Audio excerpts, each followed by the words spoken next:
김명지 한국축구협회 부회장이 한국의 두 번째 원정 월드컵 16강 진출을 이끈 파울로 벤투 감독을 폄하하는 듯한 발언을 한 것을 다들 아실 것입니다. 그 덕에 국내 축구 팬들에게 많이 질타와 원성을 듣고 있었는데요. 여기에 불에 기름을 끼얹은 격인 소식이 나와서 국내 축구 팬들이 분노하고 있습니다. 우선 김명지 한국축구협회 부회장이 16강 진출을 이끈 파울로 벤투 감독을 폄하했던 얘기부터 다시 한번 정리해보겠습니다. 김명지 부회장은 지난 12월 6일 CBS 라디오 김현정의 뉴스쇼에서 4년을 준비하면서 벤투호의 염려스러운 부분이 사실 많이 있었다며 세계 무대에서 빌드업 축구가 통할지 이강인이 뛸 수 있을지 등의 우려가 있었다. 벤투 감독의 고집이라면 고집일 텐데 그 전략이 과연 월드컵에서 먹힐까 생각했다고 말했는데요. 여기까진 많은 축구 팬들과 전문가들이 월드컵 이전 가졌던 일반적인 생각이었을 것입니다. 그러나 월드컵 조별리그에서 우루과이, 가나, 포르투갈을 상대로 좋은 경기를 펼치면서 역전승을 만들었을 땐 벤투호의 뚝심이 좋았다는 평가가 많았는데 저는 좀 아이러니하게 받아들였다고 말했는데요. 이어 그전에 4년간 벤투 감독이 보여줬던 선수 구성이나 선수 교체 타이밍, 전술 등이 이번 카타르 월드컵 동안에는 완전히 달랐다며 4년 전에는 팬들이 원하는 축구를 안 했다고 보이는데 이번 월드컵에는 팬들이 원하는 축구를 그대로 보여줬다. 어떻게 이렇게 갑자기 변화했는지 저도 사실 궁금하다고 덧붙였습니다. 이것 때문에 월드컵에서 모두의 기대를 뛰어넘는 훌륭한 성과를 낸 수장을 평가하는 말로는 적절하지 못했다는 반응이 줄을 이뤘습니다. 김명지 부회장의 유튜브 채널 꽁병지TV에도 관련된 것이 아닌 영상에도 많은 비판 댓글이 폭발적으로 달렸는데요. 이런 축구협회 김명지 부회장이 부회장직을 내려놓는다는 충격적인 소식을 알렸는데요. 그 이유는 더욱더 충격적이었습니다. 바로 이영표 대표에 이어 강원FC 신임 대표이사로 선임됐는데요. 지금 김명지 대표를 바라보는 시선은 굉장히 부정적입니다. 전임 이영표 대표가 좋은 성과를 냈음에도 재계약에 실패했기 때문인데요. 이영표 대표가 이끈 강원은 올 시즌 사상 최고 성적인 6위를 기록했습니다. 시즌을 앞두고 최용수 감독을 3고 조력 끝에 데려왔고 시즌 초부터 성장세를 그리며 상위권에서 머물렀습니다.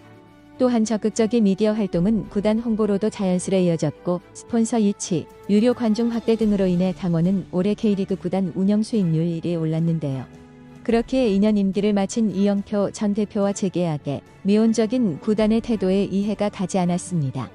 곧이어 김명지 대표 선임설이 돌자 축구 팬들 사이에선 비판이 이어지고 있었는데요. 일각에선 정치적인 이유라는 지적도 나왔습니다. 그도 그럴 것이 이영표 전 대표와 작별할 특별한 이유가 없었고 이에 대한 명확한 설명도 없었기 때문입니다. 실제로 강원FC와 같은 시도민 구단은 지자체장이 결정권을 갖고 있는데요. 앞서 이영표 전 대표의 선임도 최문순 전 지사가 최종 결정한 사안이었습니다. 정치적 라이벌인 최문순 전 도지사의 흔적을 지우기 위해 김진태 도지사가 김명지 대표를 안쳤다는 의구심 섞인 반응이 쏟아지고 있습니다. 김진태 강원도지사가 지난 지방선거에서 당선된 순간부터 이 같은 일이 예견됐다고도 하는데요. 강원FC 공식 서포터즈 나르샤는 이에 반발했고 공식 SNS를 통해 재계약을 강하게 요구하는 성명서를 발표했는데 강원도가 이 대표와 재계약을 하지 말아야 할 이유가 없고 강원FC를 사랑하는 축구팬 모두 이 대표의 연임을 원하고 있다며 강원FC는 도민의 것이지 개인의 아니다. 구단주인 김진태 강원지사가 이번만큼은 도민이 원하는 대로 해줬으면 좋겠다는 뜻을 나타내기도 했습니다. 그럼에도 결국 향후 2년 동안 강원FC는 김명지 신임 대표가 이끌게 됐습니다. 김명지 대표를 향한 반발 심리도 더욱 더 커졌습니다. 이런 부정적인 시각이 많을 것을 눈치챈 김명지 신임 대표가 직접 입을 열었습니다. 먼저 김명지 대표는 지금 나오는 부정적 반응과 시선들은 이해를 한다. 팬들의 마음도 이해를 한다.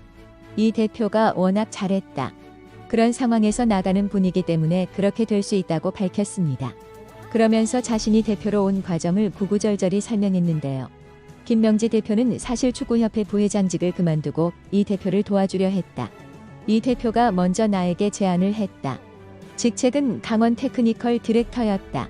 K리그에서 테크니컬 디렉터의 방향성을 잡아가는 게 필요해. 이 대표가 나에게 그 역할을 해달라고 부탁했다. 그래서 마음이 흔들렸다. 고민을 많이 했다고 말했습니다. 테크니컬 디렉터를 수락하는 데 있어 김 대표에게는 한 가지 전제 조건이 있었는데요. 김명지 대표는 나의 전제 조건은 이 대표가 재계약을 하지 않는다면 안 간다는 것이었다. 그러자 이 대표가 내 임기와 상관없이 3년 계약을 해준다고 했다. 그래도 난 못한다고 했다. 이 대표가 있어야 내가 도와줄 수 있지. 이 대표가 없는데 내가 어떻게 도와줄 수 있겠나. 이 대표의 임기 보장이 최우선이었다고 말했습니다. 이영표 대표가 연임이 됐다면 김병지 대표는 테크니컬 디렉터 역할을 맡았을 것이라는 건데요. 그런데 이 대표가 연임하지 못했습니다. 테크니컬 디렉터 역할도 사라진 것입니다. 이후 강원에서 김 대표에게 강원의 대표를 맡아달라는 연락이 왔다고 합니다. 김병지 대표는 강원에서 대표 제의가 왔다. 나는 가장 먼저 이영표 대표에게 전화를 했다. 어떻게 하면 좋을까라고 물었다고 말했습니다. 그러자 이영표 대표는 김병지 대표에게 이렇게 답했다고 합니다. 나는 무조건 추천한다. 그래야만 내가 해온 일을 연결할 수 있다. 축구를 모르는 사람이 오면 내가 지난 2년 동안 해온 것들을 유지할 수 없고 또 다른 문제가 생길 수 있다. 고민이 깊었던 김병지 대표는 이 말을 듣고 마음을 굳혔다고 합니다. 김병지 대표는 많은 사람들이 이 스토리를 모른다. 이 스토리가 팩트다. 내가 이 대표 뒤통수를 친 걸로 알고 있는 분들이 많다고 털어놨습니다. 하지만 이런 스토리를 털어놓아도 이건 김병지 신임 대표의 입장이고 이영표 대표의 입장은 아직 나오지 않아 축구 팬들은 부정적인 의견만 나오고 있는 상황입니다. 그러면서 김병지 대표는 나는 언제나 한국 축구 발전을 위해 움직일 것이다. 축구협회는 떠나지만 강원이 축구협회에 도움을 줄 일이 있을 것이고 강원 역시 축구협회와 함께 일을 해나갈 것이다. 어떤 자리에 가도 축구 발전을 위한 일, 그런 일의 연장선으로 봐주면 좋겠다. 최용수 감독과 케미를 맞춰야 하고 강원도민, 강원 팬들 역시 잘 아우르면서 지역사회에 도움을 줄 수 있도록 잘해볼 것이라고 약속했습니다. 김병지 대표의 말만 들으면 한국 축구의 발전과 강원FC 발전을 위해 열심히 한다고는 하지만 그 전의 발언들이나 상황 정황상 축구 팬들의 원망을 사고 있습니다. 김병지 대표의 상황을 보면서 생각나는 말이 있습니다. 참외밭에선 신발끈을 고쳐 매지 말고 배나무 아래에서는 갓을 고쳐 쓰지 말라는 옛말이 떠오르며 오늘의 영상은 여기서 마치겠습니다. 감사합니다. 시청해주셔서 감사합니다. 구독과 좋아요 및 댓글 해주시고 건강하시고 로또 1등 되시길 바랍니다.